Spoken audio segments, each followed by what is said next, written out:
Nah, Bu, ada nggak ibu-ibu? Ada, Bu ya. Maka barang siapa yang menahan emosinya, menahan marahnya, padahal dia mampu untuk melampiaskannya, nanti akan diganti oleh Allah Subhanahu wa taala kesabarannya tersebut dengan Allah beri dia bidadari yang dia pilih. Silahkan pilih, kata Allah, siapa yang kamu mau dari bidadari-bidadari di sorga, pilih semau kamu. Nah, jadi ibu-ibu pernah nggak bikin bapaknya marah, Bu? Bu, pernah nggak bikin bapaknya marah? Bapaknya melampiaskan marahnya nggak? Bapaknya melampiaskan emosinya nggak? Tidak. Nah, berarti bapaknya nanti pada hari kiamat insya Allah dapat bidadari.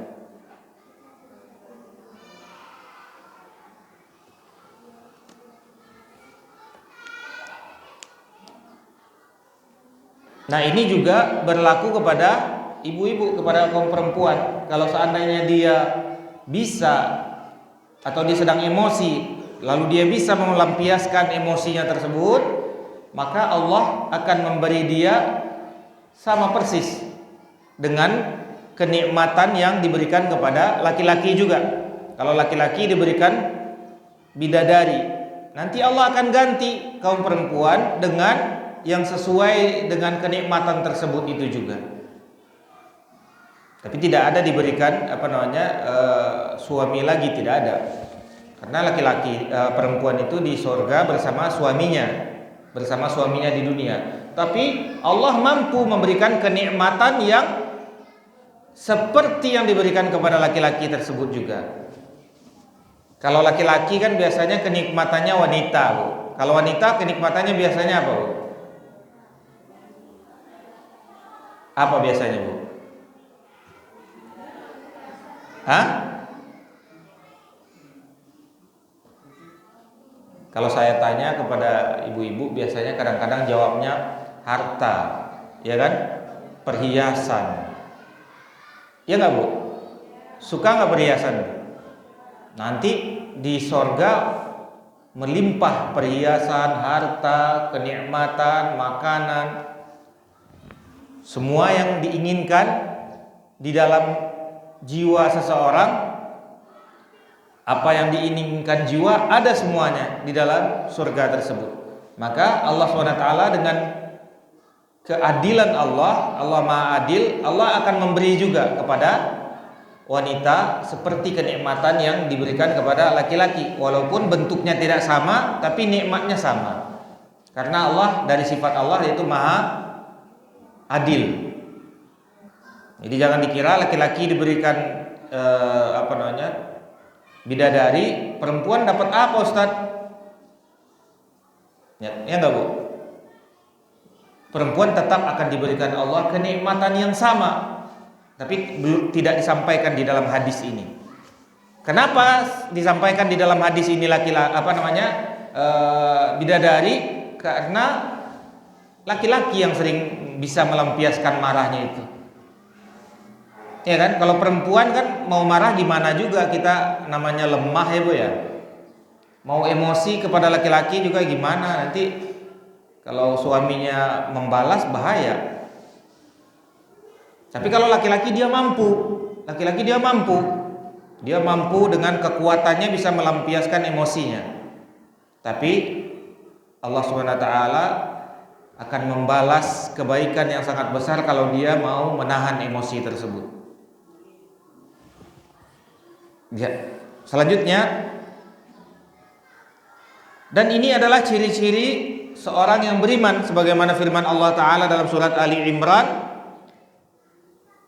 wal kadhiminal ghaidha wal 'afina 'anil nas. Orang yang beriman itu siapa? Orang yang menahan emosinya, menahan marahnya, dan dia memaafkan manusia. Wal 'afina 'anil nas, wallahu yuhibbul muhsinin. Allah mencintai orang-orang yang berbuat baik. Berbuat baik maksudnya apa? Yang di awal ayat tadi, menahan emosi. Jadi kalau dia menahan emosinya itu, dia adalah seorang muhsinin, orang yang berbuat baik.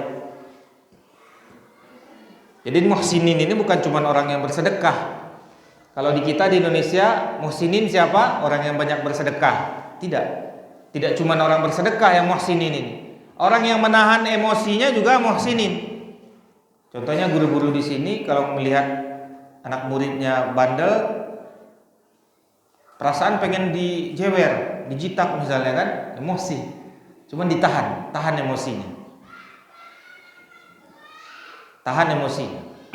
Dan ini termasuk muhsinin, orang yang berbuat baik atau orang-orang baik, orang yang menahan emosi dan juga mudah memaafkan orang lain. Ini adalah muhsinin. Semoga kita termasuk mereka.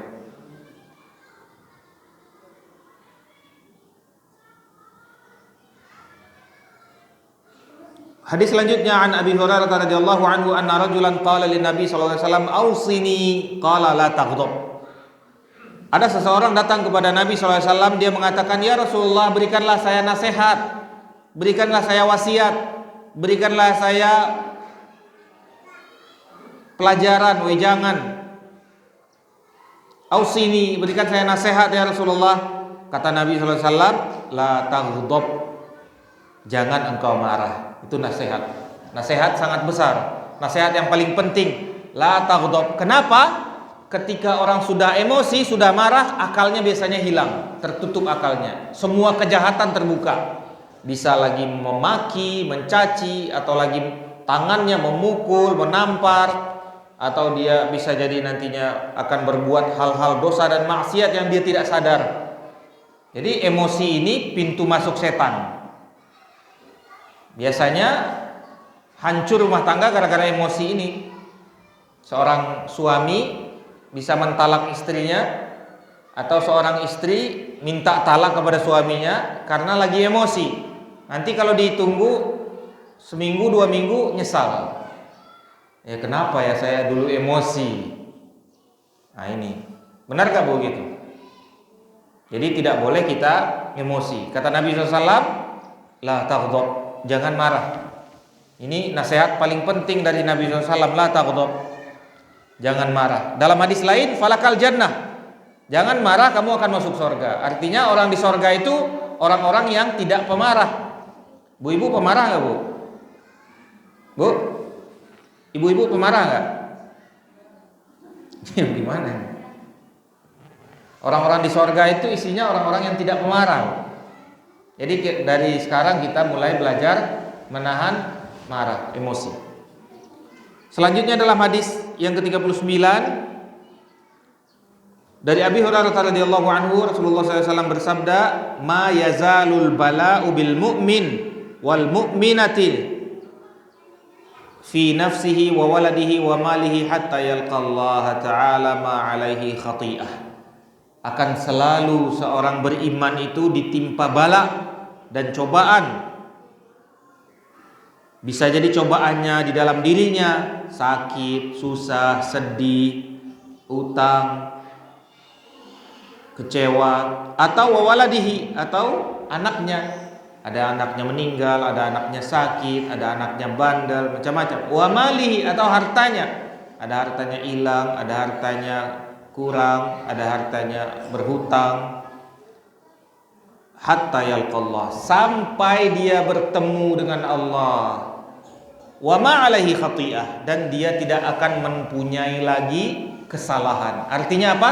Musibah dan bala tersebut menghapuskan dosa dan kesalahannya. Jadi dia bertemu Allah tanpa kesalahan lagi, tidak ada lagi kesalahannya. Karena Allah hapuskan dosa-dosanya melalui bala dan cobaan tadi. Allahul musta'an.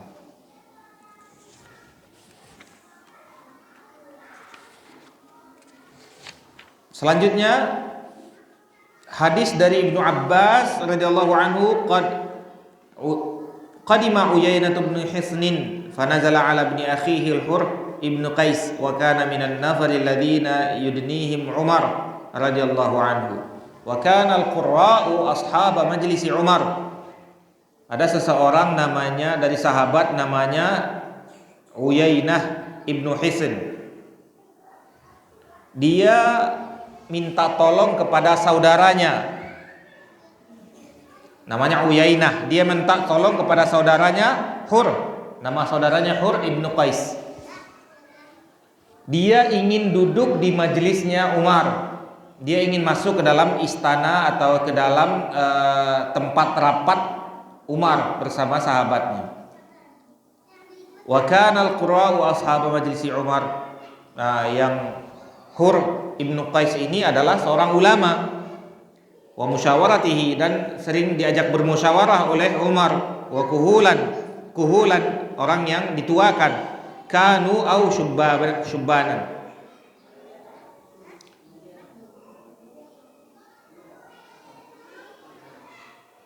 Di dalam majelis Umar itu ada orang-orang yang dituakan dan juga ada orang anak-anak muda yang semuanya adalah orang-orang yang dipilih, orang-orang yang dianggap sebagai pantas untuk dijadikan bermusyawarah, penasehat-penasehatnya Umar. Faqala Uyainah bin akhihi, lalu Uyainah mengatakan kepada saudaranya Hur tadi, ya akhi laka wajhun inda hadzal amir fasta'dzan li alaih.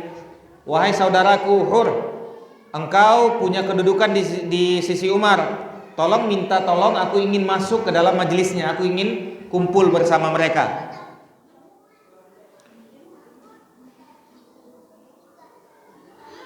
Falamma dakhala fasta'dzana lahu falamma dakhala qala hey ya ibnal Khattab fa wallahi ma tu'tina al-jazal wa la tahkum fina bil adl.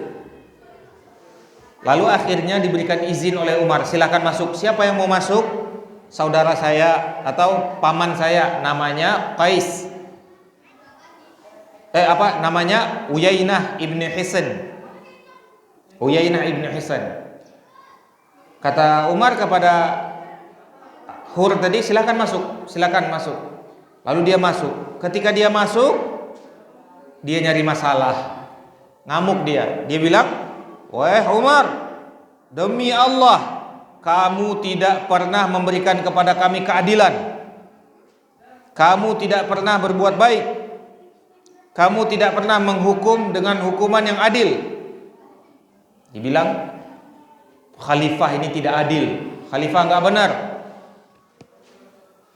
Kamu tidak memberikan hak-hak kami dan kamu tidak pernah menghukum dengan adil. Faghadiba Umar, emosi Umar. Kira-kira marah nggak diginiin Bu? Raja ini khalifah. Emosi Umar mendengarkannya. Hatta hamma an yuqi'a alaihi, sampai Umar ingin memukulnya. Sakit hati Umar, ingin dipukul, dipegang mau dipukul. Faqala lahu Hur, lalu Hur mengatakan, ya Amirul Mukminin, innallaha ta'ala qala li nabiyhi.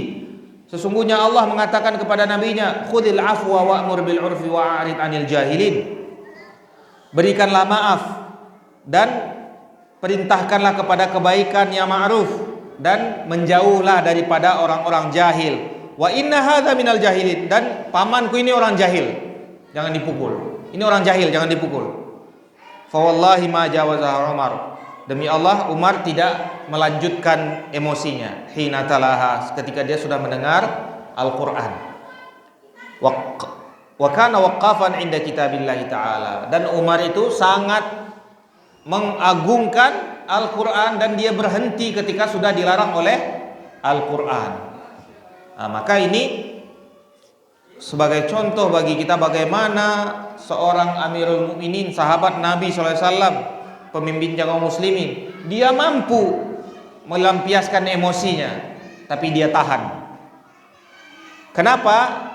Karena dia mendengarkan ayat yang diingatkan oleh Hur tadi, Hur ibn Qais tadi, khudil afwa, berikanlah maaf, wa'mur bil urf, dan perintahkanlah berbuat baik, wa'arid 'anil jahilin, dan menghindarlah, menjauhlah daripada orang-orang jahil. Dan paman saya ini orang jahil, maafkan dia. Akhirnya dimaafkan oleh Umar.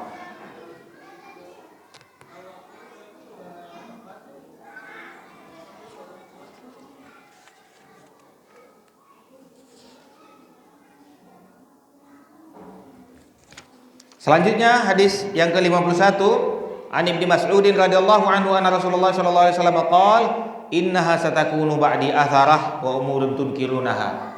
Rasulullah bersabda, sesungguhnya nanti setelah aku meninggal akan ada orang-orang yang mementingkan dirinya, egois, mementingkan dirinya, dan kalian akan melihat berbagai macam hal yang kalian ingkari. Bagaimana sangat banyak kemungkaran terjadi. Qalu ya Rasulullah fama ta'muruna?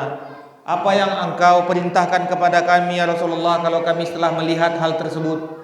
Egois, mementingkan diri sendiri, pemimpin-pemimpin egois, pemimpin-pemimpin ingin mementingkan dirinya sendiri dan keluarganya. Lalu kita lihat banyak sekali kemungkaran tersebar. Apa yang kau perintahkan ya Rasulullah? Qal tu'addunal haqqal ladzi 'alaikum. Laksanakan kewajibanmu, lakukan kewajibanmu, tunaikan kewajibanmu, wa tas'alullaha alladzi lakum, dan mintalah kepada Allah hak-hakmu. Karena orang-orang suka mengambil hak orang lain. Banyak orang-orang menzolimi orang lain, mengambil hak-hak orang lain. Maka mintalah kepada Allah hak kita. Walaupun orang lain bagaimanapun ingin mengambil hak kita, mencuri hak kita, kalau Allah ingin memberikan kepada kita, tidak akan ada yang bisa menghalangi. Maka minta kepada Allah hak-haknya kita. Begitu juga dalam rumah tangga, Bu. Kalau seandainya kita merasa terzolimi oleh suami, terzolimi oleh kepala rumah tangga, kita tidak boleh juga ikut menzolimi suami kita. Tidak. Lakukan kewajiban kita dan kita minta kepada Allah hak-hak kita. Kadang-kadang istri lihat belanjanya kurang. Wah, ini bagaimana ini suami ini belanjanya kurang, atau kebutuhan saya tidak semuanya dikasih, atau telat-telat. Maka kita tidak mau lagi bikin makanan kepada buat suami. Kita tidak mau lagi mendengarkan perintah suami. Kita membangkang kepada suami. Nah, itu tidak boleh. Tidak boleh. Laksanakan kewajiban kita. Lalu hak kita bagaimana? Minta kepada Allah. Minta kepada siapa, Bu? Minta pada Allah hak kita. Kalau kita merasa hak kita dizolimi, minta kepada Allah. Karena ini sudah terlanjur terjadi. Banyak terjadi kemungkaran-kemungkaran. Kalau kita merasa kita dizolimi hak kita, maka minta kepada Allah. Selanjutnya hadis yang ke-52, An Abi Yahya Usaid ibn Hudayr radhiyallahu anhu anna rajulan minal ansari qala ya Rasulullah ala tasta'miluni kama sta'malta fulanan qala innakum satalqauna ba'di atharah fasbiru hatta talqauni al-haud. Ada seseorang datang kepada Rasulullah, ya Rasulullah, tidakkah engkau ingin menjadikan aku seorang pejabat? Jadikanlah aku pejabat ya Rasulullah, supaya aku bisa membantumu dalam mengurus negara. Maka kata Nabi SAW, innakum satalqauna ba'di atharah. Nanti engkau akan melihat berbagai macam keegoisan, mementingkan diri sendiri. Pemimpin-pemimpin mementingkan diri sendiri. Maka apa yang kalian lakukan? Fasbiru, kata Nabi SAW, sabar. Sabar, walaupun pemimpin-pemimpin suka mengambil hak orang lain atau mementingkan dirinya dan keluarganya. Apa yang harus kita lakukan? Kita sabar.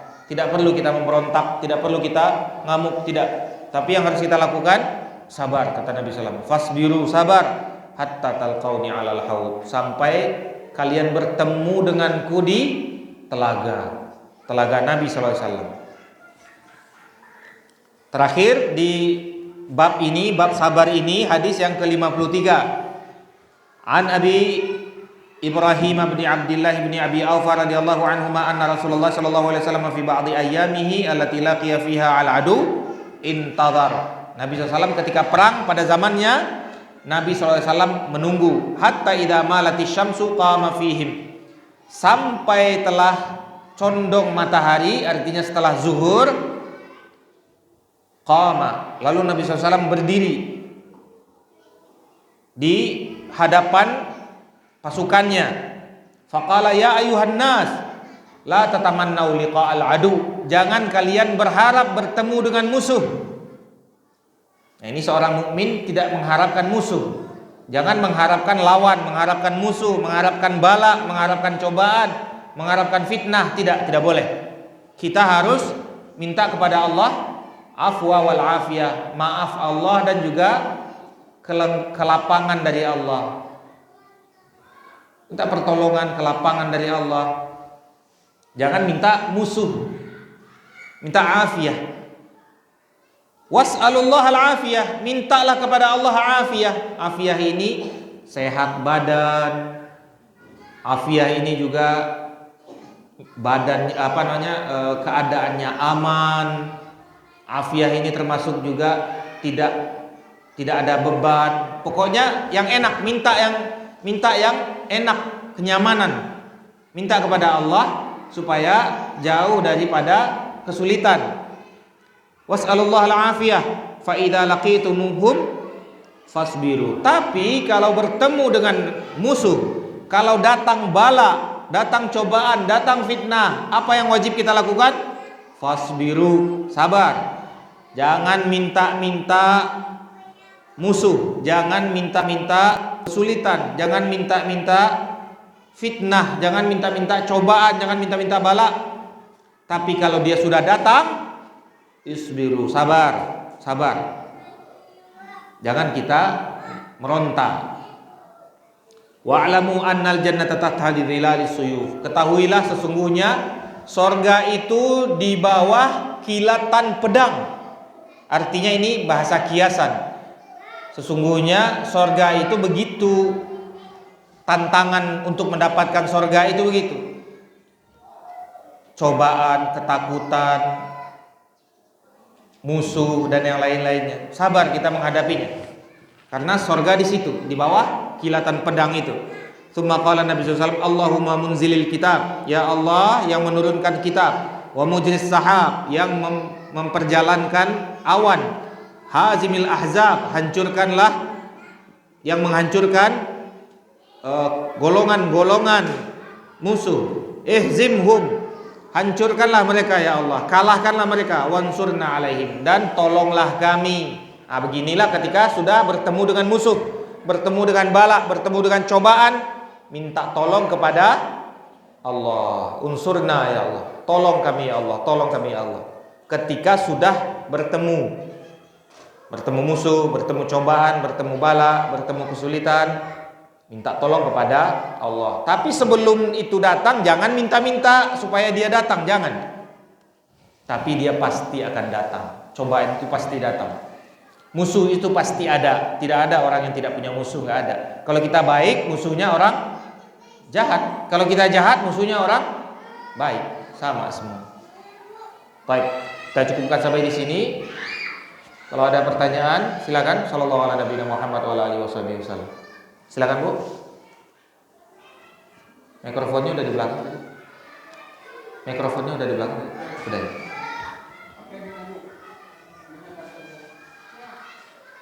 Pekan depan insya Allah kita akan mulai di bab sidq, jujur. Sidik itu jujur.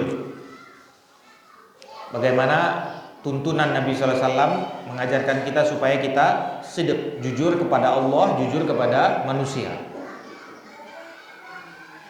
Berarti sudah ada dua bab besar yang kita lewati. Yang pertama ikhlas, yang kedua udah berapa?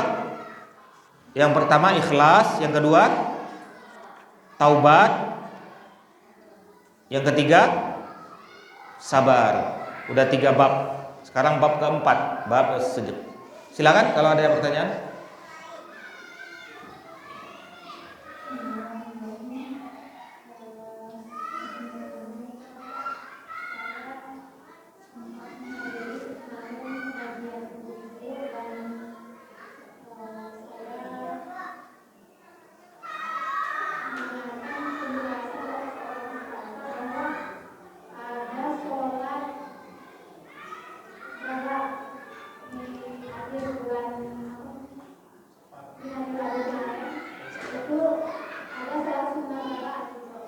Sholat sunnah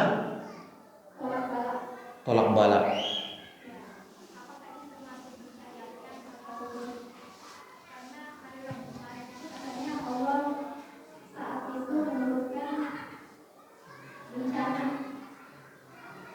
Ya. Bismillahirrahmanirrahim. Alhamdulillah, wassalatu wassalamu ala Rasulillah. Kalau sholat sunnah menolak bala, iya. Kalau sholat sunnah itu kita bisa menolak bala dengan itu, iya benar. Kata Allah Subhanahu wa taala, wasta'inu bis sabri was shalah. Kita meminta tolong kepada Allah dengan sabar dan dengan sholat. Kita babnya belajar, kita kan bab sabar ini, dan dengan sholat. Kita minta tolong dengan sholat. Tutup. Kita minta tolong kepada Allah dengan sabar dan dengan sholat. Tetapi untuk mengkhususkan ini butuh syariat, butuh penjelasan dari syariat. Untuk mengkhususkan misalnya namanya, kita khususkan namanya sholat tolak bala, nggak ada. Sholat itu memang bisa untuk menolak bala. Macam-macam sholat itu bisa untuk bertaubat, kita di dalamnya berdoa untuk minta rezeki, kita minta tolak bala, kita minta diselamatkan, kita minta diberikan sorga, minta dijauhkan dari neraka. Boleh, semuanya boleh. Tapi untuk memberi nama khusus yang tidak dikhususkan ini tidak boleh. Kan tidak dikhususkan namanya. Boleh kita sholat menolak bala. Yang kedua, kalau sholat sunat itu tidak ada yang berjamaah, kecuali yang sudah dijelaskan oleh Nabi SAW berjamaah dan dicontohkan. Misalnya sholat tarawih, ataupun sholat istisqa, minta hujan, ataupun sholat gerhana. Selainnya yang tidak dicontohkan oleh Nabi SAW berjamaah, kita tidak boleh berjamaah karena bukan dari contoh Nabi SAW. Atau ada waktu-waktu khusus yang kita sepakati yang tidak disepakati oleh Nabi SAW, yang tidak disuruh kita mensepakatinya. Misalnya kita sepakat tiap jam 9 pagi seluruh orang di kota ini kita perintahkan sholat duha. Bolehkah sholat duha, Bu? Boleh. Bolehkah sholat duha? Tapi kesepakatannya tidak boleh. Kalau setiap jam 9 pagi harus tepat jam 9 pagi, lalu semua orang di kota ini, misalnya di kampung ini, kita perintahkan setiap tepat jam 9 kita laksanakan bersama. Masing-masing rumah harus melakukannya. Ini tidak boleh. Kenapa? Mengkhususkan yang tidak khusus. Bid'ah itu terjadi itu. Sebab bid'ah itu yang terbesar apa? Yang paling banyak orang terjatuh di bid'ah tidak sengaja, mengkhususkan yang tidak khusus. Padahal dia boleh, tapi tidak khusus. Lalu dikhususkan oleh orang sekarang, maka tidak boleh. Maka kalau harinya hari Rabu, artinya ini kan mengkhususkan. Iya Rabu, Bu ya? Rabu bukan? Maka mengkhususkan ini tidak boleh. Sholat pada hari Rabu. Kenapa Rabu? Emang Kamis kenapa? Emang Jumat kenapa? Sesuatu yang tidak khusus tidak boleh kita khususkan. Oh, sholatnya kan boleh Ustaz. Iya, sholat silakan sholat. Kapan saja boleh sholat. Kapan saja boleh sholat, gak ada masalah. Artinya kita jangan mengkhususkan. Sholatnya tidak masalah 2 rakaat, tapi mengkhususkan nama sholatnya dan mengkhususkan hari sholatnya dan mengkhususkan juga sebab sholatnya, ini butuh dalil. Dan ini tidak dicontohkan oleh Nabi SAW, dan dilarang kita untuk mengkhususkan yang tidak dikhususkan oleh Allah dan Rasulnya. Jadi umum, biarkan umum sesuai keumumannya. Kalau yang khusus sudah dikhususkan, kita khususkan. Jadi umum dan khusus inilah penyebab bid'ah yang sering menyebab bid'ah, umum dan khusus ini. Misalnya berzikir boleh nggak Ustaz? Boleh berzikir, tapi kita khususkan di lapangan. Lapangannya juga tempat khusus di Monas. Lapangannya juga di Monasnya juga khusus ba'da sholat Isya misalnya. Jadi kita kumpulkan orang di situ, kita bikin zikir khusus. Zikirnya nggak apa-apa, tapi mengkhususkan tempatnya, waktunya, caranya. Ini yang jadi bid'ah. Adapun zikirnya sunnah. Tapi yang mengkhususkannya yang beda. Wallahu taala. Udah paham Bu ya? Baik. Ada lagi Bu? Satu lagi.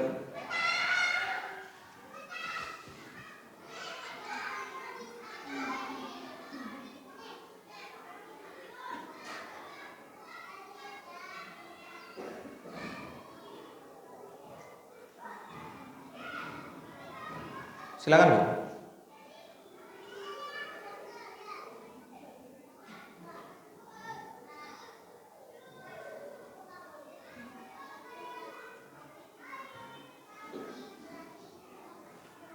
Ada lagi Bu? Ah? Cukup? Sallallahu alaihi Muhammad wa alihi wasallam. Subhanakallahumma wa bihamdika asyhadu an la ilaha illa anta astaghfiruka wa atubu ilaik. Assalamualaikum warahmatullahi wabarakatuh.